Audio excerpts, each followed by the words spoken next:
কত গরিব একটা ভালো খেজুর পায় না রোজার মাস, ভালো একটু শরবত খেতে পারে না, কত কষ্টে জীবন কাটায়, এরপরও আমার মাওলারে ভুলে না। মাওলার কাছে কান্না করে, হে মালিক, আমার সন্তানের সামনে তুমি লজ্জা দিও না রে আল্লাহ।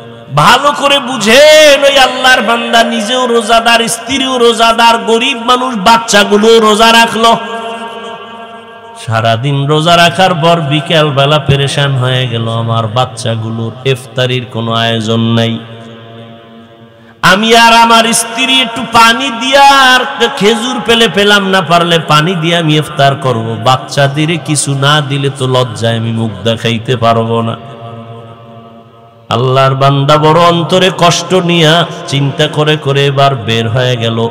বাড়ির পাশে একটু দূরে একটা মুসলমানের বাড়ি, কিছু সাহায্য নিয়ে আসবে, ধার হলো নিয়ে আসবে ইফতারির লেগে। গরিব আল্লাহর বান্দা মুসলমানের বাড়ি চলে গেল। মুসলমানের বাড়ি যাইয়া বলে, ভাই আমি গরিব, আমার ঘরে সব আজ রোজাদার, বাচ্চারাও রোজাদার, ইফতারির কোনো আয়োজন নাই, টাকাও নাই, আপনি আমারে কিছু অল্প টাকা ধার দিবেন নি, আমি আবার আস্তে আস্তে দিয়ে দিব ইফতারির জন্য। মুসলমান অহংকারী বলে, তোর গরিবের টাকা দিলে আর পাবো না, যাও, দেওয়া যাবে না। আল্লাহর বান্দা বিমুখ হইয়া চোখের পানি ছেড়ে কাঁদতেছে। রাস্তা দিয়া হাঁটে, আমি কেমনে বাচ্চার সামনে দাঁড়াবো, চোখের পানি পড়তেছে।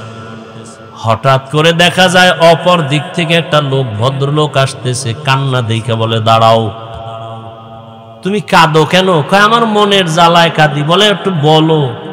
লোকটা বিধর্মী, গরিব মুসলমান। বলে, তুমি বিধর্মী, তোমাকে বলে লাভ কি?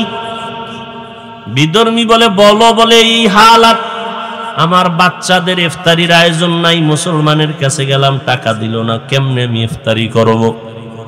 বিধর্মী লোকটা বলে, মনে কিছু যদি না নাও, আমি তোমাকে ইফতারির জন্য কিছু টাকা দিই, আমার আর ফেরত দেওয়া লাগবে না, নিয়ে যাও। টাকা নিয়ে গেল। এবার ইফতারির আয়োজন করে। ইফতারি সামনে, দোয়া কবুলের সময়, বুঝেননি? ইফতারি সামনে নিয়ে দোয়া কবুল করতে দেরি, খোদার কসম কবুল হতে দেরি নেই। আপনারা কি করেন? বাজার বাজার গল্প গুজব, মোনাজাতের ভিতরে দিয়া এক ফাঁক দিয়া কয়, মোনাজাত ধইরাও কয়, এই শরবত কম ডাল, ঠিক নি? আহা, এই তো এখানে ইফতারি করাইব না, এখন সব চুপচাপ না? দেখবেন ওই সময় 10 জনে মাইক লিয়ে চিল্লাইয়াও থামাইতে পারবে না, এত স্পিরিট বেড়ে যায় ইফতারি টাইমে কথার। অথচ দোয়া কবুলের সময় পুরা মঞ্চ থাকবে ঠান্ডা, দোয়া কবুলের জন্য আল্লাহর কাছে বলতে থাকবে। ওই বান্দা ইফতারি সামনে নিয়া এবার অন্তর থেকে দোয়া আসতেছে, কিন্তু দোয়া কি করব? টাকা দেশে বিধর্মী, মুসলমান তো দেয় নাই, কে দিছে? দোয়া কি করব? গরিব আল্লাহর বান্দা বাচ্চাগুলো নিয়ে বলে, আল্লাহ, আমি ওই বিধর্মীরে কি দোয়া করব? একটা দোয়া করি, তুমি হেদায়াতের নূর তার সিনায় দান করে দাও। দোয়া করে দিল। আল্লাহর বান্দা দোয়া তো করে দিছে, মুসলমান ব্যক্তি তো দান করে নাই, ওর ভিতরে জ্বালা শুরু হয়ে গেছে। রাতের বেলা ঘুমায় দেখে কিয়ামতের মাঠ কায়েম হয়ে গেছে। সূর্যের গরমে মানুষ দৌড়াদৌড়ি করে পাগলের মতো, কোথায় ছায়া? আরশে আজিমের ছায়া ছাড়া কোনো ছায়া থাকবে না। আল্লাহর বান্দা নজর করে দেখে মাঠের এক পাশে একটা বিল্ডিং দেখা যায়, দৌড়ায় গেল আশ্রয়ের জন্য। দৌড়াইয়া গিয়া দেখে বিল্ডিং এ তালা লাগানো। দারোয়ান ওখানে বলে, একটু ঢুকাইয়া দাও, সূর্যের গরম সহ্য করা যায় না। বলে, মিয়া, তুমি যে ঢুকতে বলবা, তালা লাগানো, গেটে লেখা আছে বিল্ডিং এর মালিকের নাম। কার নাম? আমি তো আরবি বুঝি না। কয়, বিল্ডিং তার, যে দান সৎকা করবে, গরিবের দান করবে, হক আদায় করবে, তার এই বিল্ডিং। একটা চিৎকার দিছে, এই চিৎকারে সে হুশ হইয়া দেখে চোখ দিয়া পানি পড়ে, চোখ খুইলাও। স্বপ্নে দেখছে বিল্ডিং, এবার কান্না করতেছে, স্বপ্ন ভাঙ্গা এবার সজাগ হয়েও দেখে চোখে কি, এনার হুশ আসেনি। আয় হায় আমি করলাম কি, আহ দান করলে তো এই বিল্ডিং আমি পেয়ে যাইতাম।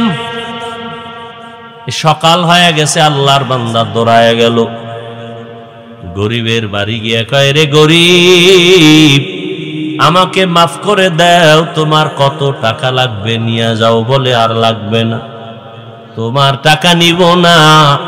গতকাল ইফতারির জন্য টাকা কই পাইলা? বলে শুনে তোমার লাভ কি? বলে বলো। বলে ওই অমুক এলাকার এক বিধর্মী আমাকে টাকা দিয়েছে। দৌড়ায় গেল বিধর্মীর বাড়ি, যাইয়া কয়, ও বিধর্মী যত টাকা গরিবের দিছো ফিরাইয়া নাও, নিয়া যাও। আল্লাহর বান্দা বলে, বিধর্মী বলে, না আমি তো ফেরত নেওয়ার জন্য টাকা দেই নাই, আমি তো ফেরত নেওয়ার জন্য দেই নাই। তুমি আবার দাও কেন? তুমি কে? তুমি কি সেই মুসলমান যে গরিবের কাদাইছো, টাকা দাও নাই? নাও, যত চাও বেশি চাও দিব। এবার বিধর্মী একটু মিষ্টি হাসি দিয়া কয়, তুমি বিল্ডিং দেখে পাগল হয়ে গেছো না? মুসলমানের অন্তরে আর আগুন লেগে গেল। আমি একটা মুসলমান, বিল্ডিং দেখছি ঘুমের ঘরে, কিয়ামতের মাঠে স্বপ্নে, তুমি বিধর্মী হয়ে জানলা কেমনে? এবার বিধর্মী কয়, আমারে আর বিধর্মী বলবি না, আমি ইমানের দৌলত নিয়ে ফলাইছি। রাতের বেলা ঘুমের মধ্যে দেখি রহমতের নবী হাজির, মায়ার নবী এসে আমার হাত ধরে কালেমা পড়ায় দিছেন। আর আমি যে দান করে বরকত নিলাম, আমার জন্য আল্লাহ একটা ঘর বানাইছে। নবীজি ঘরটাও কুদরতের দ্বারা আল্লাহ দেখায় দিছে। গরিবের হক আদায় করা এক জিনিস, গরিবের দান করা আলাদা জিনিস। এইবার চিন্তা করেন, যাদের টাকা আছে তো আছেই, যাদের নাই তো তাদের মোটেও নাই। গরিবের দান করবেন না হক আদায় করবেন, চিন্তা করেন। দ্বিতীয়ত, গরিবের দিলে স্বামী আর স্ত্রীর কাপড় তো জীবনভর দিলেন, ওদের বাচ্চাদের কাপড় কে দিবে? টাকাও তো নাই। আপনি যদি বলতেন তোমার শাড়ি, তোমার স্ত্রীর শাড়ি, তোমার একটা লুঙ্গি দিলাম, তোমার বাচ্চা আছে কয়জন, নেও ৫,০০০ টাকা দিলাম, জামা কাপড় কিনা নিও। আসেনি এরম দরদি কেউ? একটা কথা বলি, যারা বুঝেন তো বুঝবেন, খেয়াল রাখবেন কথাগুলো। জাকাত দেওয়া আর একটা হলো জাকাত আদায় করে দেওয়া, দুইটা আলাদা জিনিস। আল্লাহ কইছে জাকাত আদায় করো, জাকাত দাও বলেন নাই। আলাদা আলাদা আমি বুঝাইবার সময় নেই। জাকাত দেওয়া এক জিনিস, জাকাত আদায় করা আলাদা জিনিস। নাম্বার ২, জাকাত দিবে ধনী। কাকে দিবে বলেন? এখানে আরেক কথা, গরিবদের বেলায় গরিবের দেওয়া এক জিনিস, হক আদায় করা আলাদা জিনিস। যেমন আপনি একটা কাপড় দিলেন, ২৫০ গ্রাম চিনি, আধা কেজি সেমাই দিলেন, এটা আপনি একটা কিছু দিলেন, গরিবের হক আদায় করেন না, আপনার হক আদায় করছেন, গরিবেরটা না। গরিবের হক আদায় করবেন কেমনে? তোমার ঘরে সদস্য আছে কতজন, লিস্টি দাও। ইফতারি সাহারিতে কি লাগবে, চাল ডাল বুট কতটুকু লাগবে, ১ মাসের বাজার সব নিয়ে যাও। ঈদের জামা কাপড় কি পরিমাণ লাগবে, নেও। ৫০-১ লাখ টাকা লাগবে, দিয়া দিলাম, তুমি পুরা রোজা ঠান্ডা মাথায় খাওয়ার দোয়া করো। এগুলো হক আদায় করা। কলিজা ভেঙ্গে দোয়া আসবে, ও আর কারোর কাছে গিয়ে হাত বিছাবে না, কিছু দাও। এগুলো হক আদায় করা। আর এমনি দেওয়া, এটা দেওয়া। নাম্বার ৩, জাকাত দেওয়া গরিবের উপরে দয়া নয়। জাকাত দেওয়া গরিবের উপরে কি না, দয়া না, বরং ধনী তার দায়িত্ব পালন করছে। প্রত্যেকটা গরিবের কাছে ধনীরা ঋণী। ১০০ টাকায় ২.৫ টাকার মালিক গরিব, এই ২.৫ টাকার মালিক ধনী। বলেন না কেন? যদি গরিবের 2.5 টাকা না দেয়, নিজে খায়, ওর মাইয়া ফোলা ভঙ্গু হয়ে যাবে, কসম আল্লাহ, কিডনি নষ্ট হয়ে যাবে। প্রত্যেক ধনীর 100 টাকার ভেতর থেকে 2.5 টাকার মালিককে, 2.5 টাকার মালিক যদি গরিব হয়, তো ধনী কত টাকার মালিক? কথা বলেন। 97 টাকা 8 আনা, কথা ঠিক? এই 97 টাকা 8 আনা পাইও যদি ধনী খুশি না হয়, ওই 2.5 টাকার মধ্যে যদি লোভ লাগায়, তাহলে আর দুনিয়াও বরবাদ, আখেরাতও বরবাদ। এখন প্রশ্ন, গরিবের টাকা আমি ধনী কেন পকেটে রাখবো? আল্লাহ কয় তুই রাখবি বিদায় তোর এই রাখার যে একটা বেনিফিট, 97 টাকা 8 আনা তোরে দিলাম, এই যে রাখছো। নাম্বার 2, গরিবেরটা রাখবি কেন? গরিব তোর কলিজার বন্ধু, তোর বউ মাইয়া ফলা এত বন্ধু না। গরিব কাজ না করলে গরিবের গাড়ি, ধনীর গাড়ি চলবে না। গরিব যদি বড় লোকের কাজ না করে, 5 তলা বিল্ডিং গোয়াল ঘর হয়ে যাবে, পরিষ্কার থাকবে না। গরিব যদি মাছ না ধরে সাগরে গিয়া, বড় লোকের জবানে মুখ দিয়ে আর জীবনে মাছ ঢুকবে না। গরিব যদি ময়দানে কাজ না করে, ধান চাষাবাদ না করে, রুটি আর ভাত কপালে আসবে না। তাহলে পরতে পরতে গরিব আমার সহযোগী। গরিব যদি বলে আমরা বড় লোকের কাজ করব না, সব বড় লোক 1 ঘন্টায় পঙ্গু হয়ে যাবে। তাহলে গরিব উপকার করে না করে না? করে। তাহলে এই উপকারের জন্য 2.5 টাকা আমানত রাখবেন। আর গরিবের কাছে দিলে এটা রাখতে পারবে না, আপনি জমাইয়া জমাইয়া এক সময় দিবেন যাতে ওর উপকার হয়। তাহলে যাকাত দেওয়া এটা কিন্তু দয়া না। যাকাত দেওয়া এটা কি না? এটা আপনি যে ঋণ আদায় করলেন, ঋণ আদায় করে আপনি দায়িত্ব মুক্ত হয়ে গেলেন। এ বিষয়ে একটা ঘটনা আম্মা জান আয়েশা রাদিয়াল্লাহু আনহা থেকে বর্ণিত, বলবো?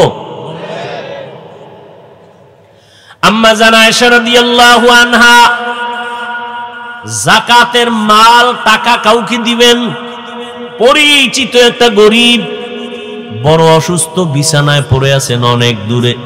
খাদেমকে বললেন, এই খাদেম, ওই গরিব মানুষটার বাড়ি যাও, আমার যাকাতের টাকাগুলো তাকে দাও, তবে দেওয়ার বেলায় 3টা কথা তুমি মনে রাখবা। কে বলতেছেন? নবীজির কি হয়?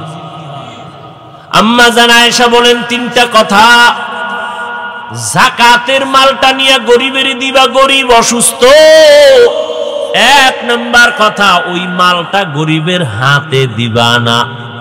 খেয়াল করেননি? মালটা গরিবের হাতে দিবা না, তো কই দিব? কয় গরিব যেই বিছনায় শুইয়া কষ্ট পায়, অসুস্থ, ওর মাথার পাশে বিছানায় রেখে দিবা। নাম্বার 2, যাকাতের মাল এটা ভুলেও তাকে বলবা না। আর আমরা মাইক লাগাই, মাইক, আসো যাকাত দিতেছি, মাইক লাগায়া লাইনে দাঁড়াও, রোদের মধ্যে শুকায়া শুটকি হও, 3 ঘন্টা অপেক্ষা করে পৃথিবীর নিম্ন স্তরের 3rd ক্লাসের কাপড় নেয়ার জন্য দাঁড়াও। আম্মা জান আয়েশা রাদিয়াল্লাহু আনহা বললেন, যাকাতের মাল বা টাকা এটা বলবা না। 3 নাম্বার কথা হলো, যাকাত দিয়া তার কাছে কোনো দোয়া চাইবা না। কি চাইবা না? খাদেম আম্মা জান আয়েশা রাদিয়াল্লাহু আনহার যাকাতের মালটা নিয়া আম্মা জানের কথা মতো মাথার কিনারায় রাখলেন, হাতে দেন নাই, দিয়া চলে আসলেন। আয়েশা বলেন, আম্মা জান, আপনি যে 3টা কথা বললেন, যাকাতের টাকা তার হাতে দিব না, গরিবের হাতে বিছানায় রাখতে বললেন, তাই করলাম।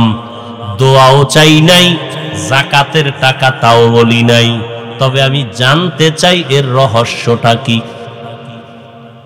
আপনি তার হাতে দিতে নিষেধ করলেন কেন? খেয়াল করেন।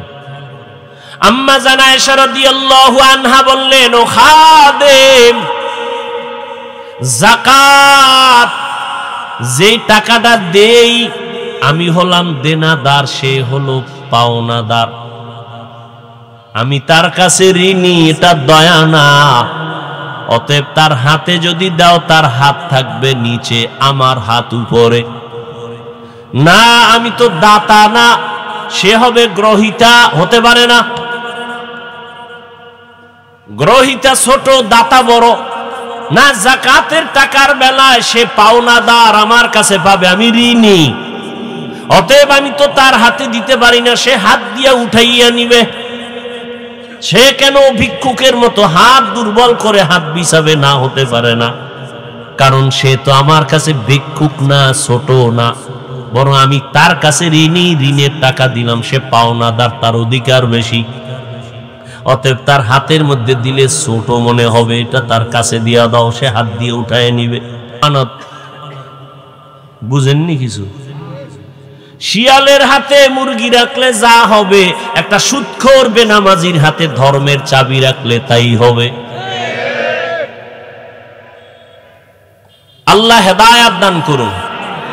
আরো জোরে বলেন। ভাইরা আমার, ভালো করে বুঝেন। আম্মা জানা এসা বললেন যাকাতের বিনিময়ে দোয়া চাওয়া যাবে না, এটা তো দয়া না। আমি যদি দয়া করতাম তো দোয়া চাইতাম, এটা তো দোয়া চাওয়ার কোনো দয়া করি নাই। আমার হক আমি আদায় করে দিলাম, আর তার পাওনাটা আমি পরিশোধ করে দিলাম। এই জন্য নবী বলেন, ও গরিব সুসংবাদ নাও। নবী দোয়া করেন, আল্লাহ গরিবী হালাতে আমাকে বাঁচাইয়া রাখিও, গরিবী হালাতে আমাকে মরণ দিও, গরিবদের সাথে আমাকে হাসরের মাঠে উঠাইও। আল্লাহর নবী বলেন, ও গরিব, ধনী লোকের 500 বছর আগে গরিব তুমি জান্নাতে যাইবা। কোন গরিব? যে রোজা রাখে না। হ্যাঁ ভাইরা আমার, রোজার সাধনা দিয়ে 11 মাস টাইট করো। রোজা দিয়া তুমি বাকি 11 মাস সুন্দরভাবে সীমাবদ্ধতার ভেতরে নিয়ে আসো। এরে নবীর আশিক রমজানের সাধনা দিয়ে 11 মাস সাধনার আওতায় নিয়ে আসো। বলে কেমনে? 1 নাম্বার, রোজা রাইখা টের পাইছুনি ইফতারির বাকি আছে আধা ঘন্টা, খানা সামনে রেডি, পেটের ভেতরও ক্ষুধা, পানির পিপাসায় কলিজা ছটফট করে। একজনের যদি বলি, ভাইজান দরওয়াজা জানালা বন্ধ করে তুমি 2 লিটার পানি আলাদা একা একা পান করো, কেউ দেখবে না, করবেনি। কার ভয়? আল্লাহর ভয়। এই সবকটা 11 মাসে আদায় কর। পেটের ভেতরে প্রচন্ড ক্ষুধা, পানির পিপাসায় কলিজা ছটফট করতেছে রে মুমিন, সামনেও খানা রেডি, পানিও রেডি। এমন এক হালাত, ইফতারির প্যান্ডেলে বইয়া মনে হয় যেন 10 জনারে প্লেটে যা দিছে মাথা গরমে তো আমার একারই লাগবে। মনে মনে কর, 2-1টা যদি উঠা যাইতো যে না খামু না, তো 2 প্লেট আমি পাইতাম, আমার একা লাগবে। কিন্তু আমার মালিকের কুদরত, বিসমিল্লাহ বলে শরবতের গ্লাসটা যখন টান দিছে, নিজের প্লেটের খানা শেষ করারও ক্ষুধা আর থাকে না। ঠিক নেই? তোর কি পরিমাণ ক্ষুধা, কি পরিমাণ পানির পিপাসা, সামনে খানাও রেডি, পানিও রেডি, খায় না কেন? খানা হারাম। এ খানা যে সামনে রেডিটা হারাম না হালাল? ক্ষুধা আছে না নাই? পিপাসা আছে না নাই? সামনে পানি খানা আছে না নাই? খায় না কেন? কার ভয়? আল্লাহর ভয়ে। তুমি যেমন রোজাদার, ক্ষুধা আছে, পিপাসা আছে, খানাও আছে, খাও নাই কেন? আল্লাহর বিধানে নিষেধ। এই সবক 11 মাস আদায় করো। হালাল খানা পাইও ক্ষুধা ছিল, খাই না কেন? আল্লাহ নিষেধ করেছেন। 11 মাসে হারাম খাই কেমনে? এর নাম সাধনা, এর নাম সিয়াম সাধনা। হালাল খানাটাও খাইলাম না ক্ষুধা থাকা সত্ত্বেও আল্লাহর ভয়, বাকি 11 মাসে হারাম কেমনে খাবো? এই সবক যদি আদায় করে আমার সমাজের ভিতরে কোনো সন্ত্রাসী চলবে না, আমার সমাজে দুর্নীতি থাকবে না, জুলুম থাকবে না। রোজায় কি শিখায় আর আমরা শিখি কি? রোজার ভিতরে দুর্নীতি, পরের উভয় কি? রোজার ভিতরে দুর্নীতি নাই? ভাইরা আমার, বড় কঠিন হালাত। রমজান থেকে আর এক সাধনা 11 মাসে করবেন, সেটা হলো সারাদিন বড় লোকেরা রোজা রাইখা দেখো পেটে কেমন ক্ষুধা, কেমন কেমন যেন একটু কষ্ট কষ্ট ভাব। একদিনের রোজায় কেমন ক্ষুধার কষ্ট একটু চিন্তা করো। গরিবেরা 12 মাস কেমনে কষ্ট পায়, গরিবেরা কেমন কষ্ট পায়। বড় লোকেরা ইফতারি খায়, খাইতে পারে অল্প, 10 আইটেম নিয়ে ফালায় দেয়। আর কত গরিব একটা ভালো খেজুর পায় না রোজার মাস, ভালো একটু শরবত খেতে পারে না, কত কষ্টে জীবন কাটায়। এরপরও আমার মাওলারে ভুলে না, মাওলার কাছে কান্না করে, হে মালিক আমার সন্তানের সামনে তুমি লজ্জা দিও না রে আল্লাহ। ঈদের দিন জামা কাপড় লাগে না, তারপরও লাগে 5টা কিনছে 10টা। আর গরিবের এক সেট জামাও নাই, কিনার মতো টাকাও নাই। কয়েক বছর আগে ঢাকার শহরে নদীর মাঝে ব্রিজের মাঝখানে দাঁড়া একটা বাবা সন্তানের নদীর মধ্যে ফেলে দিল, জামা কাপড় দিতে পারে না এই লজ্জায়। কত গরিবের চোখে পানি। ঈদের বাজার কেমনে করবে? নিজে না থাক, স্ত্রী ওর দরকার নাই, সন্তানের কি দিব? দেখছেন নি কারবার? এ ভাই দেখেন তো, যারা জাকাত দেয় বউরে কাপড় দেয়, স্বামীরে দেয়, ঠিক নি? কথা কন না কেন? তো স্বামীর কাপড় না হইলেও চলে, বউরও লাগে না, লাগে বাচ্চার। ঈদের আনন্দ আমগো থেকে বাচ্চারা, কথা ঠিক না? আমাকে বলেন তো, সারা বাংলাদেশে কয়জন আল্লাহর বান্দা খুঁজে পাবেন যে না আজকে আমি প্রতি বছর তো স্বামী বউরে দেই, এই রমজানে ওদের বাচ্চা হিসাব করে 5টা বাচ্চার 5টা সেট কাপড় দেই, মাইয়া আছে 2টা ওর জামা কাপড় দেই, বাচ্চা ছেলে আছে 2-3টা ওর জামা কাপড় দিয়ে দিই ঈদের বাজার। কয়জন পাবেন? সারা বাংলাদেশ ঘুরেন তো। এই চিন্তাও তো মাথায় নাই, এই চিন্তাও মাথায় নাই। অথচ স্বামী কাপড় পায় কিন্তু অন্তরে দুঃখ, বাচ্চারে কি দিব? ঠিক নেই। স্ত্রী একটা শাড়ি পাইছে কিন্তু অন্তর শান্তি নাই, বাচ্চারে কই দিমু, টাকা পামু কই? বুঝেননি? বুঝেন? আফসোস, বড় আফসোস। কারে বুঝামু? কে বুঝবে? বুঝার মানুষ নাই, বুঝানোরও মানুষ নাই, বরং সমালোচনা করার মানুষের অভাব নাই। ভাইরা আমার, মা বাবায় না খাইয়া থাকলেও কষ্ট নাই, বাচ্চা যদি খেয়ে খুশি থাকে। আমি প্রায় সময় একটা ঘটনা শুনাই। আল্লাহর এক বান্দা বড় গরিব, রোজা রাখছে, নফল রোজা, সন্তানেরাও রাখছে। অনেক বড় লোক আছে নিজেও রোজা মাঝে মাঝে রাখে, বড় সন্তান 30 বছর বয়স রোজা রাখে না। আম্মাজান যদি কয় রোজা রাখো, বাবা কয় চেহারা নষ্ট হয়ে যাবে। ওই আব্বাজানের জিজ্ঞাসা করি, ও বাবা তোমার সন্তান রোজা রাখলে চেহারা নষ্ট হবে, এই জন্য রোজা রাখাও নাই। আজকে সারা রাত্র দরওয়াজা জানালা বন্ধ করে যে মোবাইল চালাইয়া চেহারা নষ্ট করছে, বলো এই চেহারা কোন মেডিসিন দিয়া ভালো করবা? ওই বাবার খবর নাই, মোবাইল দিয়ে আবার আনন্দ করে। ছেলে পরীক্ষায় ভালো নাম্বার পাইছে, হুজুর দোয়া করবেন, পুরস্কার দিছি। কি কয় মোবাইল? ছেলেরে দিছ মাইয়া, মাইয়ারে আরো 1.5 মাস আগে দিছি, খুব আনন্দ মাইয়া ফোলারে মোবাইল দিয়া,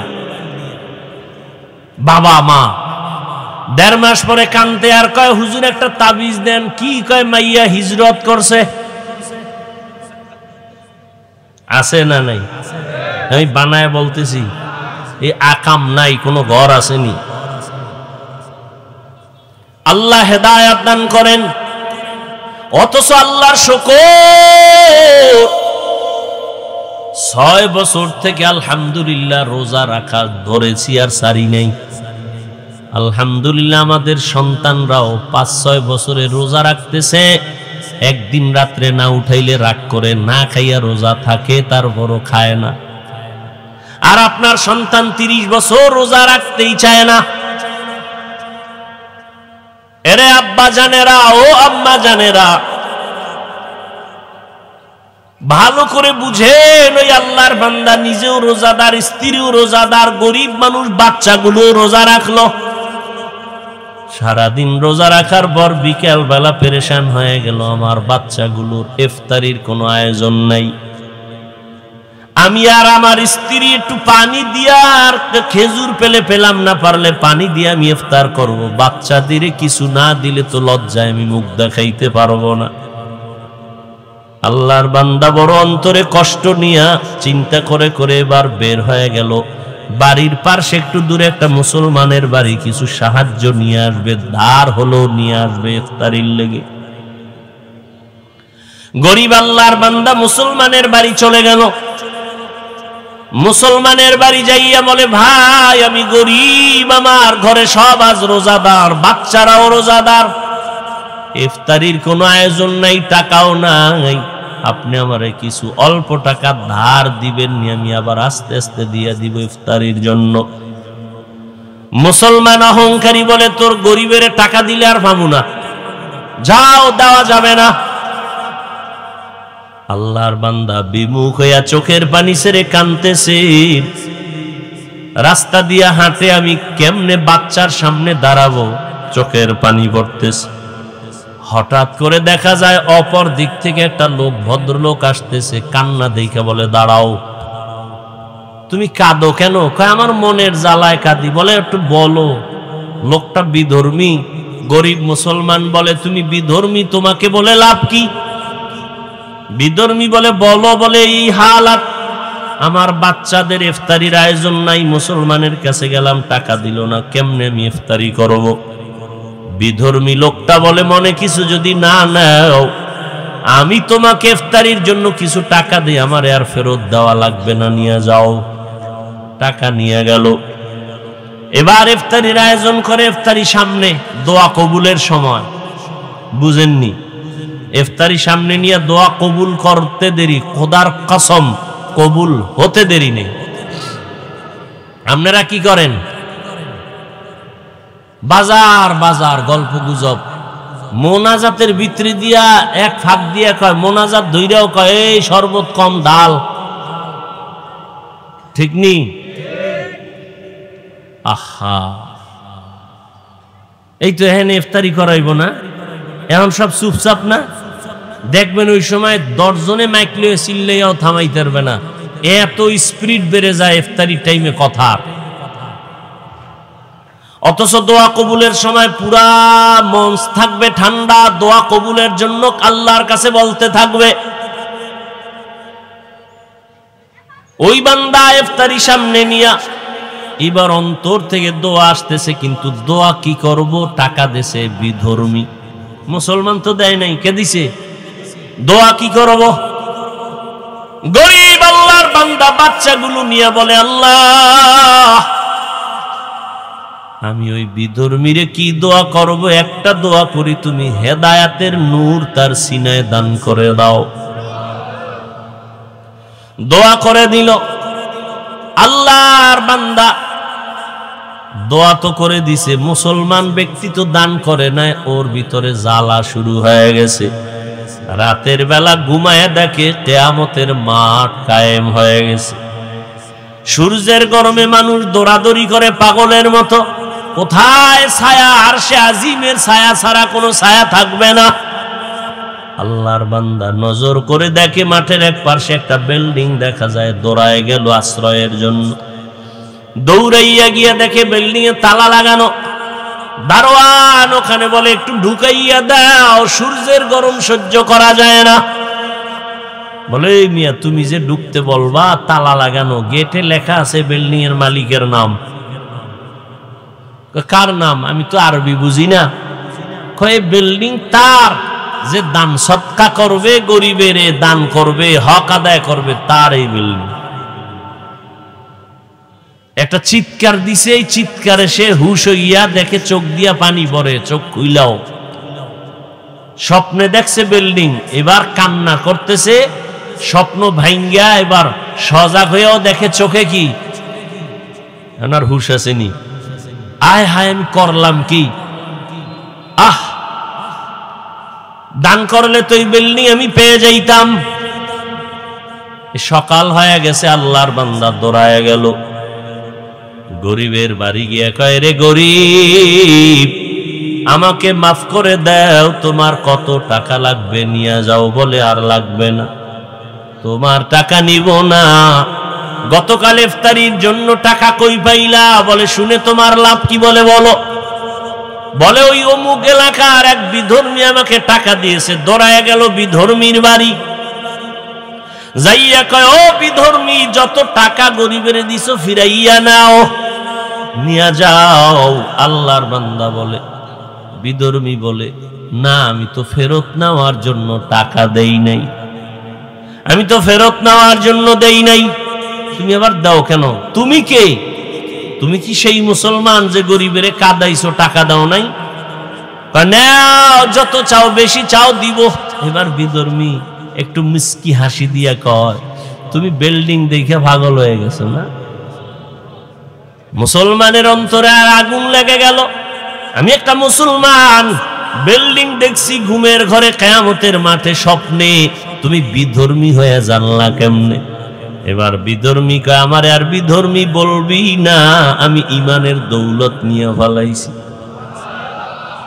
রাতের বেলা ঘুমের মধ্যে দেখি রহমতের নবী হাজির, মায়ার নবী এসে আমার হাত ধরে কালেমা পড়ায় দিছেন। আর আমি যে দান করে বরকত নিলাম, আমার জন্য আল্লাহ একটা ঘর বানাইছে। নবীজি ঘরটাও কুদরতের দ্বারা আল্লাহ দেখায় দিছে।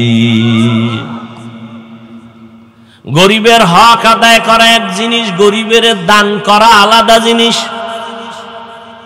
এইবার চিন্তা করেন, যাদের টাকা আছে তো আছেই, যাদের নাই তো তাদের মোটেও নাই। গরিবের দান করবেন না হক আদায় করবেন, চিন্তা করেন। দ্বিতীয়ত, গরিবের দিলে স্বামী আর স্ত্রীর কাপড় তো জীবনভর দিলেন, ওদের বাচ্চাদের কাপড় কে দিবে? টাকাও তো নাই। আপনি যদি বলতেন তোমার শাড়ি, তোমার স্ত্রীর শাড়ি, তোমার একটা লুঙ্গি দিলাম, তোমার বাচ্চা আছে কয়জন, নেও ৫,০০০ টাকা দিলাম, জামা কাপড় কিনে নিও। আসেনি এরম দরদি কেউ? আর কয়জন আরে দিবে? আমাকে গরিবরাও যে পাওয়ারওয়ালা, দিতে গিয়ে হের বাড়িঘর ভাঙ্গে লাগবে, পারে না, বাড়ি ভাঙ্গে চুরে নিয়ে আসে। ধৈর্য বলতে কিছুই নেই। রোজার হক আদায় করো, রোজা রাইখা ক্ষুধা নিবারণের যে একটা চিন্তা, গরিবের এই ক্ষুধা নিবারণের চিন্তা করো। 11 মাস রমাজানের সাধনা, রমাজানের সারাদিনের সাধনা, রোজার মাধ্যমে আমি গুনাহমুক্ত হব, আল্লাহকে রাজি করব। রাতের বড় আমল তারাবির নামাজ। কয় রাকাত? জোরে বলেন। 20 রাকাত তারাবি, কম পড়ার কোনো সুযোগ নেই। খবরদার, কোনো সুযোগ নেই। হাজার হাজার হাজার সাহাবায়ে কেরামদের নিয়ে মিটিং করিয়া পয়গম্বরের কলিজার সাহাবী হযরত ওমর সিদ্ধান্ত নিয়ে মসজিদে জামাতে 20 রাকাত তারাবি শুরু করেছেন। 1 রাকাত তারাবি কমানোর সুযোগ নাই। দ্বিতীয়, রমাজানে 1 নফল ফরজের সমান। অতএব এই রমাজানে আমরা নফল কম পড়ব না বেশি। শুধু 20 রাকাত তারাবি না, তাহাজ্জুদের যে একটা সুযোগ আছে 11 মাসে এই সুযোগ আর হয় না। সাহারি খাওয়ার পুরা টাইম তাহাজ্জুদের টাইম। বাঙালি খাইতে খাইতে আজান ঠেকায়, তাহাজ্জুদ পড়ে না। ইনশাআল্লাহ রহমতের 10 দিন শেষের দিকে মাগফিরাত শুরু হবে। আমরা যেন আর তাহাজ্জুদ নষ্ট না করি, আজকে থেকে নিয়ত করি সাহারি খাওয়ার আগে পরে 2 রাকাত তাহাজ্জুদ পড়ব ইনশাআল্লাহ। রমজানুল মুবারক আমাদের জিন্দেগীর হিসাবের মাস। নবীজি 2 মাস আগেই দোয়া করতেন, আল্লাহুম্মা বারিক লানা ফি রাজাব ওয়া শাবান ওয়া বাল্লিগনা রমাজান। আয় আল্লাহ, রজব ও শাবানে আমাদেরকে বরকত দান করেন, রমজানে বরকত দান করেন বলেন নাই, বলছেন হায়াতকে বাড়াইয়া রমজান পর্যন্ত পৌঁছাইয়া দেন। তার মানে হায়াত কম থাকলেও বাড়াইয়া দেন, মরলেও যেন রমজানে মরি, হিসাবটা ক্লোজ করে দিতে পারি। মানুষ দুনিয়াতে বেঁচে থাকতে চায় বেশি সময়, শুধু আপনারা চান না। কথা বলেন। রোজাদার বাজে কথা বললে জবানের রোজার হক আদায় হবে না। বেহেশতের বাগানে জরুরতের কথা বলবেন, এতে রোজা ভাঙবে? আমরা বেশি দিন কি থাকতে চাই বলেন না কেন? বেঁচে থাকতে চাই। এমন একটা লোক পাবেন যে বলবে আমি বেশি দিন বাঁচতে চাই না, মরতে চাই। সবাই আমরা বাঁচতে চাই। এই মামলা হামলা, খানা দানা, যত মেডিসিন, যত কিছু, যত পদ্ধতি, যা কিছুই করি, পরিকল্পনা, সব কিছুর মূল মাকসাদ বেশি দিন হায়াত, বেঁচে থাকতে চাই। বেশি দিন যে আমরা বেঁচে থাকতে চাই, সুস্থতার সাথে না অসুস্থতার সাথে? যদি তাই হয়, বেশি দিন সুস্থতার সাথে বেঁচে থাকার জন্য সুস্থতাও দান করবেন আল্লাহ, হায়াতও বাড়ায় দিবেন। সুস্থ থাকার জন্য পৃথিবীতে আল্লাহর দেওয়া অমূল্য এক মেডিসিনের নাম হলো রোজা। আর কিছু কুলাঙ্গার আছে সমাজে, কুলাঙ্গার, এরা বলে রোজা রাখলে রোগ বেড়ে যায়। পৃথিবীর চিকিৎসা বিজ্ঞানীরা সব একমত, শরীর সুস্থ রাখার জন্য অপরিহার্য এক নিয়ম পদ্ধতি হলো কি? এই যে রোজা, আমরা বলি রোজা, পৃথিবীর সব ধর্মে এই রোজার নিয়ম আছে, সিস্টেম আলাদা, নাম আলাদা। না খাওয়ার সাধনা, খাইয়া মানুষ মরে, না খাইয়া মরে না। সামান্য একটু পানি দিয়াও সাহারি খেয়া রোজা রাখছেন রসুল, সাহাবায়ে কেরাম।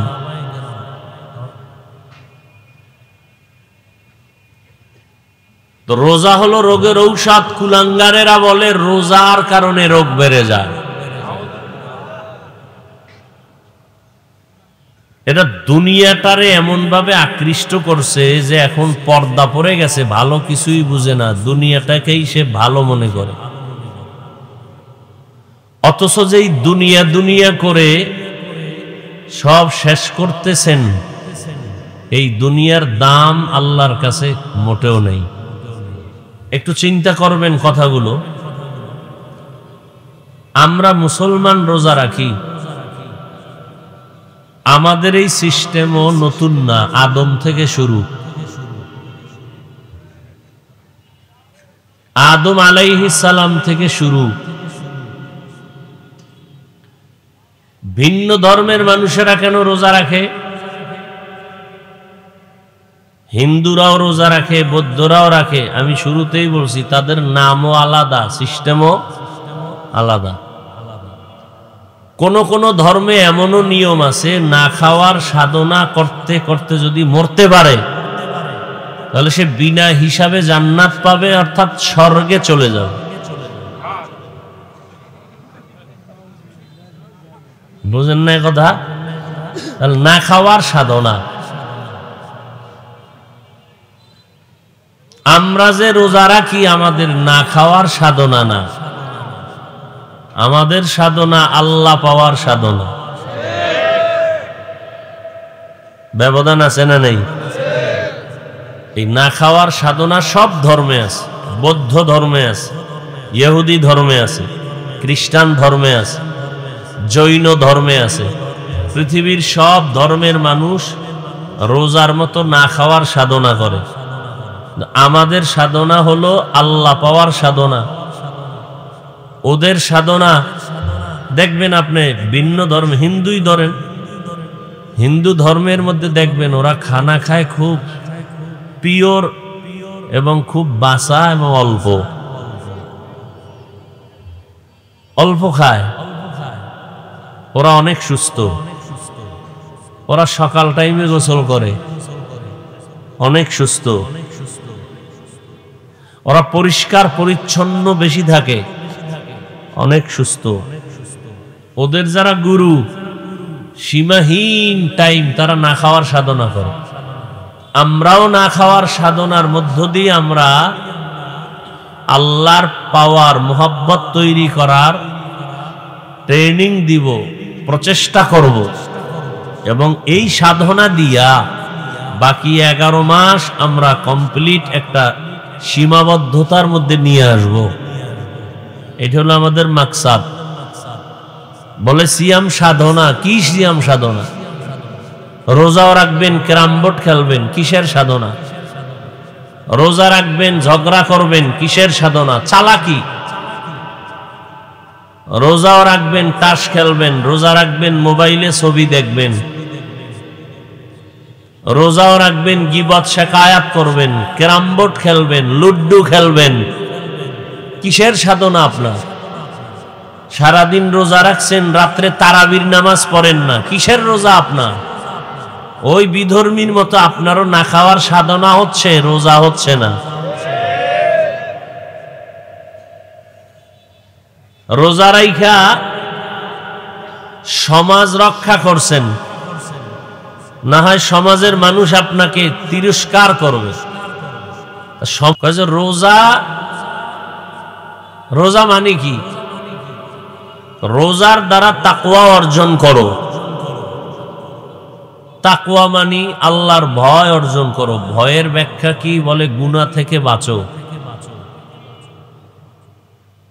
তাহলে রোজার দ্বারা তুমি গুনাহ থেকে যদি বাঁচতেই না পারো তাহলে সমাজ খুশি হলেও আল্লাহ খুশি হবে না। এ হলো দিনের রোজা। রাতের তারাবি যারা পড়ে না, তারাবি রসুলের আমল। তো যারা তারাবি পড়ে না তারা রসুলকে খুশি করতে পারলো না। তাহলে রোজা রাইখাও আল্লাহরে খুশি করতে পারলো না, তারাবি না পড়িয়া রসুলকেও খুশি করতে পারলো না। এই রোজা হলো ওই বিধর্মীর মতো না খাওয়ার সাধনা। হাকিকতে রোজা কি? ইয়া আইয়ুহাল্লাযীনা আমানু কুতিবা আলাইকুমুস সিয়ামু কামা কুতিবা আলাল্লাযীনা মিন ক্বাবলিকুম লাআল্লাকুম তাত্তাকুন। আল্লাহ বলেন, ও আমার বন্ধুরা, আল্লাহ রোজার আদেশ দিতেছেন তাদেরকে যারা আল্লাহর বন্ধু। তারা কারা? মুমিন। আল্লাহ মুমিনদেরকে বন্ধু বলে গ্রহণ করেছেন। আমরা আল্লাহকে বন্ধু বানাইতে পারিনি। একজনে একটা সুন্দর কথা বলছেন, তুমি যাকে ভালোবাসো সে তোমার বন্ধু না। এই যুবকেরা ভালো করে বুঝো, তুমি যাকে ভালোবাসো সে তোমার বন্ধু না। তোমাকে যে ভালোবাসে সে তোমার বন্ধু। বুঝো না? মোবাইলে খালি আকামি করো, ভালো রে বুঝ। কুকুর শুয়ারকে আল্লাহ ভালো মন্দ বুঝার জ্ঞান দেন নাই, আল্লাহ মানুষকে দিছেন। তুমি যাকে ভালোবাসো সে তোমার, তোমাকে যে ভালোবাসে সে তোমার। বালিশে মাথা লাগায় চিন্তা করবা।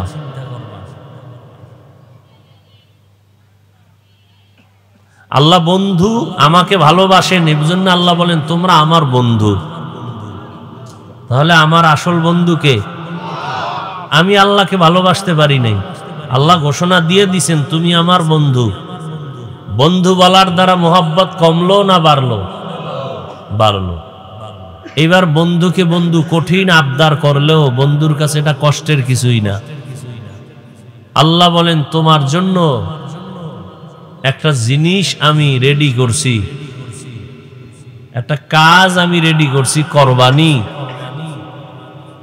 আল্লাহ ইচ্ছা করলে ডাইরেক্ট অর্ডার দিতে পারতেন এটা করো, যেহেতু বন্ধু একটু মোহাব্বত লাগায় বলতেছেন তোমার জন্য একটা কাজ নির্ধারণ করছি, কোরবানি। তো বন্ধু ভাববে কি কাজ দেয়, পারবো না না পারবো।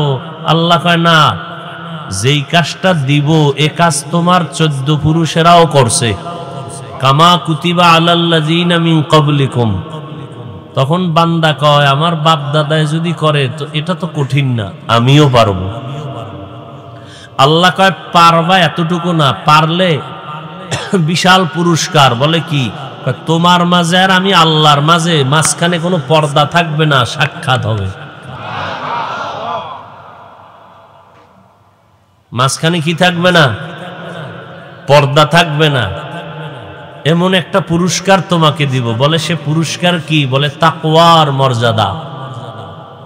তাকওয়া কি জিনিস? বেশি বেশি তসবিহ টানো, এর নাম তাকওয়া না। বেশি বেশি সেজদা দেওয়ার নাম তাকওয়া না। বেশি বেশি জায়নামাজে বসে থাকার নাম তাকওয়া না। বেশি বেশি তেলাওয়াতের নাম তাকওয়া না। আত-তাকওয়া আল-ইহতিরাজ আনিল মাসিয়া, গুনাহ থেকে নিজেকে বাঁচাইয়া রাখার নাম তাকওয়া। গুনাহ থেকে বাঁচার নাম কি? তাহলে এই তাকওয়া অর্জন করতে হয়। এটা মায়ের পেট থেকে তাকওয়া নিয়ে কেউ আসে না। তাকওয়া এটা অর্জন করতে হয়। বলে অর্জন করে রাখবো কই? বলে অন্তরে। কত তাকওয়া তো দেখাই যায় না, এটাকে কেমনে নিব? কার থেকে নিব?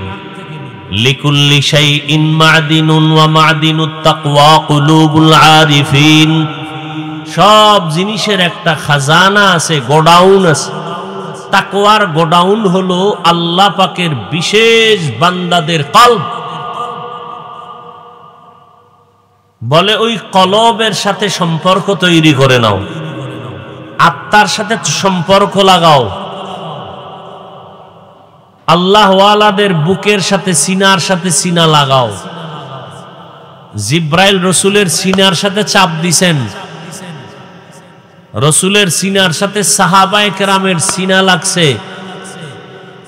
ইলমের নূর আল্লাহ দিয়ে দিছেন। তাকওয়া হলো আরেফদের কলব। এরা যখন কলবের তাওয়াজ্জু দিবেন, এই তাওয়াজ্জু যখন আসবে আল্লাহর রহমতে তাকওয়া অন্তরে ঢুকে যাবে। এটা দেখার জিনিস না, দেখানোরও জিনিস না। তাহলে এই তাকওয়া অর্জন হয় রমাজানের রোজার দ্বারা। তাকওয়ার মূল কথা হলো গুনাহ ছাড়ো, গুনাহ থেকে বাঁচো। রোজার কথা কি? রোজার কথা হলো খানা পিনা ছাড়ো, পানাহার থেকে বাঁচো। তাকওয়া মানে গুনাহ থেকে বাঁচো। তাহলে সহজ কি কথা? খানা থেকে পেটকে বাঁচাও, যৌবন স্ত্রীর থেকে বাঁচাও, আর হাত চোখ কান জবান অন্তরকে গুনাহ থেকে বাঁচাও। এর নাম রোজা। আমরা পেট বাঁচাইছি খানার থেকে, হাত পা চোখ গুনাহ থেকে বাঁচাইতে পারি নাই, তো রোজা হইছে ঠিক, তাকওয়া হয় নাই।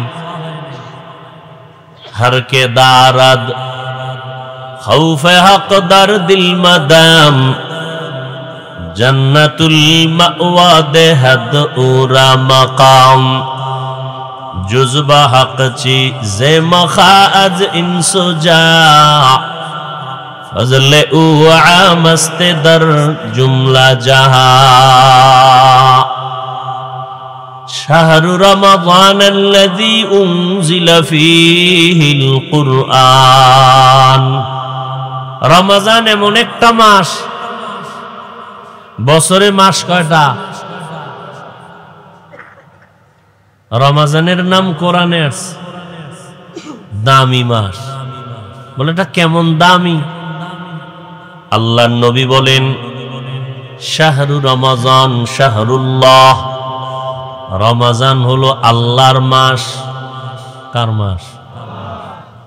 আল্লাহর নবী ভিন্ন হাদিসে বলেন শাহরু রমজান জাইফুল্লাহ, রমজান হলো আল্লাহর মেহমান। কার মেহমান? আল্লাহর মেহমান। এখানে আপনারা যারা আসছেন সবাই কি মেহমান? এই প্যান্ডেলের জন্য কি আপনারা ইফতারি করবেন? কথার কথা।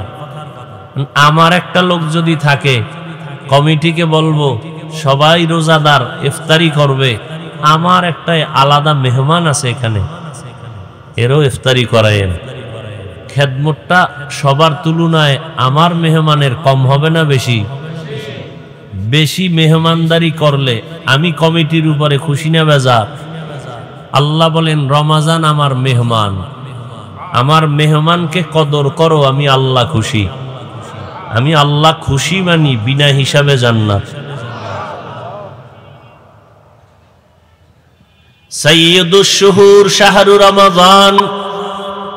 পয়গম্বর বলেন মাস সমূহের সরদার হলো রমজান মাস। এত দাম কেন? বলে এই মাসে আল্লাহ কোরআন অবতীর্ণ করেছেন। এ মাসে আল্লাহ কি কোরআন অবতীর্ণ করেছেন। ইত্তাকিল মাহারিম তাকুন আবাদান নাস।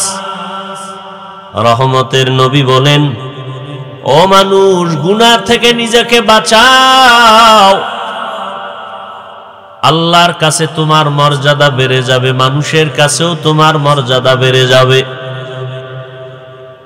নিজেকে গুনাহ থেকে হেফাজত করো, হায়াতও বাড়বে, নেক আমল করো, গুনাহ ছাড়ো। রোজার মাধ্যমে তোমার শরীর সুস্থ থাকবে। সন্তান বলে আমরা কি ভাতের অভাবে রোজা রাখি? হ্যাঁ, हर के दारद खौफे हक दर दिल मदाम जन्नतुल मअवा दे हद उरा मकाम। रमजानुल मुबारक এমন এক বরকতের মাস, অন্য নবীর হায়াত অনেক বেশি, উম্মতের হায়াত অনেক বেশি। বেশি হায়াত পাইয়া বেশি বেশি নেক আমল তারা করেছেন। আমার নবীর হায়াত বড় কম, নবীর উম্মতের হায়াত অনেক কম। নবীর মনটা দুর্বল, আমার উম্মত অল্প হায়াতে এত নেক কোথায় পাবে? আল্লাহ বলেন ও পয়গম্বর, সুসংবাদ শুনে নেন, উম্মতের জানায়া দেন আপনার এবং আপনার উম্মতের হায়াত যদিও কম, তবে বরকত আমি আল্লাহ দিব অনেক বেশি। বলে কেমন বরকত? বলে 1000 মাস। কয় হাজার? 1000 মাস লাগাতার কেউ যদি ইবাদত করে যত সওয়াব তারা পাবে আপনার উম্মতের জানায়া দেন। 1000 মাস ইবাদতের সওয়াব আমি আপনার উম্মতের এক রাতে দিয়ে দিব। আতিনা ফি দারে দুনিয়া نبينا حسن آتنا في دار عقبانا حسن يا غياث المستغيثين اهدنا لافتخارا بالعلوم والغنى 1000 মাস ইবাদতের সওয়াব মুহাম্মদের উম্মত কয়দিনে পাবে? ওই রাতের নাম কি? কথা কয় না। ইন্না আনজালনাহু ফি লাইলাতিল কদর ওয়া মা আদরাকা মা লাইলাতুল কদর লাইলাতুল কদরি খায়রুম মিন আলফি শাহর। 1000 মাস না, তার থেকেও বেশি। কদরের রাত। একটা রোজা আপনার উম্মত রাখবে, জানায় দেন একটা রোজার দাম কত? মিশকাত শরীফের হাদিসে পয়গম্বর ইরশাদ করেন, জন্মগত একটা কাক জন্মলগ্ন থেকে যদি ডানা মেলে খোলা আকাশে উড়তে থাকে, সামন দিকে যায়, অনবরত উড়তে উড়তে উড়তে উড়তে 1000 বছর যদি তারা উড়ে, কয় হাজার? উড়ন্ত পাখিদের ভিতরে কাকের হায়াত বেশি, নিম্নে 1000 বছর। কাকের হায়াত নিম্নে কত? তাহলে একটা কাক যদি জন্ম থেকে উড়তে উড়তে 1000 বছর উড়িয়া সামনে যায়, বাসায় যায় কাগজ কলমে হিসাব মিলায় পাবেন কিছু? বিবেক দিয়া হিসাব করেন কত দূর যাবে। নবীজি বলেন এক রোজার বরকতে উম্মত জাহান্নাম থেকে তত দূর পেছনে যাবে। হাসান বসরি রহমতুল্লাহ আলাইহি বলেন, প্রত্যেক রাতে রমজানের 6 লক্ষ জাহান্নামীকে মুক্তি দেন আল্লাহ। এভাবে দিতে দিতে ঈদের আগের রাত্র পর্যন্ত কত লক্ষ মানুষ মুক্তি পাইল? এই সব একসাথ করলে যা হয়, ঈদের রাত্রে এই পরিমাণ মানুষ মুক্তি দিবেন। কোন রোজাদার? যারা ক্যারাম বোর্ড খেলে, লুড্ডু খেলে, তাস খেলে, জুয়া খেলে, মোবাইল চালায়, ঝগড়া করে। রোজা এমন একটা আমল, এর মাধ্যমে তাকওয়া অর্জন করো, গুনাহ মুক্ত জীবন গড়ো। এজন্যই তাকওয়া দেখা যায় না, রোজাটাও দেখা যায় না। রোজা দেখা যায়, কেউ চাইলেও দেখাইতে পারবে না, কিন্তু অন্য অন্য আমল চাইলেই দেখাইতে পারে। নামাজ একা একা যখন নামাজ পড়ি 10 রাকাত পড়তে 5 মিনিট, মানুষের সামনে যখন দাঁড়াই 4 রাকাতে 6 মিনিট। মানুষ যেন বলে আমি বুজুর্গ। তাহলে মানুষকে দেখানোর জন্য যে আমলটা করলাম, এর নাম রিয়া। রিয়া কবিরা গুনাহ। বুঝেননি কিছু? এই আল্লাহর বান্দারা খেয়াল করেন, ক্ষুধা লাগছে? হ্যাঁ, ক্ষুধা তো লাগবেই। সারাদিন বাঙালি রুটি দিয়া থামান যায় না, ভাত 3 বেলা দিয়া থামান যায় না, এরপরও বিড়ি লাগবে, পান লাগবে। এই মানুষের সারাদিন না খাওয়া রাখবে আর ক্ষুধা নাই, এটা তো হইতে পারে না। হ্যাঁ,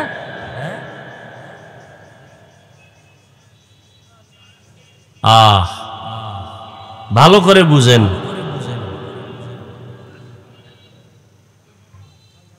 একজনে হজ করে, এটাও দেখানো যায়। আমার লাগে একজনে সালাম দিল, হুজুর কেমন আছেন? ভালো। বাস শেষ।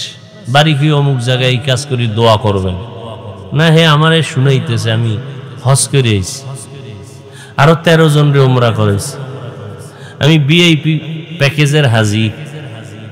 আবার মোবাইল বাইরে করে দেখবেন নি আমি যে হজে গেছি। আমি কি আপনার অবিশ্বাস করলাম আর আপনার থেকে শুনতে চাইছি আপনি হজে গেছেন? না কানাডায় গিয়ে কানা হয়ে রয়েছে? এখন সে ছবি দেখাইতেছে, হে ফেরাউনের বাথরুমে যায় লাইভ দিছে। মানুষের কয় আমি হজে আইছি, ফেরাউনের বাথরুমের বাইরে দাঁড়ানো, সবাই লাইনে থাকো, ভিতরে গিয়া লাইভ দেবো। এই রকম আকাম কইরা কইরা হজ কইরাইস। বাইতুল্লাহর পাশে গেলে মানুষ কানতে কানতে বেউস, রসুলের রওজার পাশে গেলে মানুষ কান্নায় বেউস, আরে ছবি তোলার জন্য বেউস। কথা বলেন না কেন? তাহলে এটা আল্লাহর জন্য হইছে না মানুষকে দেখানোর জন্য? মানুষকে দেখানোটার জন্য কোন আমল করা এর নাম রিয়া। রিয়া কবিরা গুনাহ। আপনি কি হজটা আল্লাহর জন্য করছেন না মানুষের জন্য করছেন? এটা তখন আপনি বুঝবেন যদি আলহাজ না কইলে মনে কষ্ট লাগে।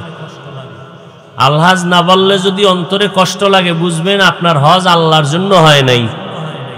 বুঝেননি? আসেন যাকাত, মানুষকে দেখানোর জন্য যাকাত। দোকানওয়ালারা কাপড়ের দোকানে লেখছে যাকাতের কাপড় পাওয়া যায়, তার মানে এই জগতে অন্য কাপড়গুলো দিয়ে যাকাত দেওয়া হারাম। হ্যাঁ, এ কথা বলেন। অন্য কাপড় কিনে যদি কেউ যাকাত দেয় হবে না? তাহলে যাকাতের কাপড় লেখলো কেন? মানে পৃথিবীতে এর থেকে ওয়ান টাইম থার্ড ক্লাসের কাপড় আর কোম্পানি বানায় নেই। এটা একবার পড়লে জাগাত শেষ। কথা বুঝেননি? ভালো করে বুঝেন। আপনি আকাম করবেন দোষ নাই, আমি কওয়াটা দোষ। কাহা আপনার কওয়াটাই দোষ। আমাকে আকাম বন্ধ করা যাবে না, প্রয়োজনে বক্তা পাল্টাবো, আকাম পাল্টাবো না। কথা বুঝেন নাই? বড় কঠিন জিনিস।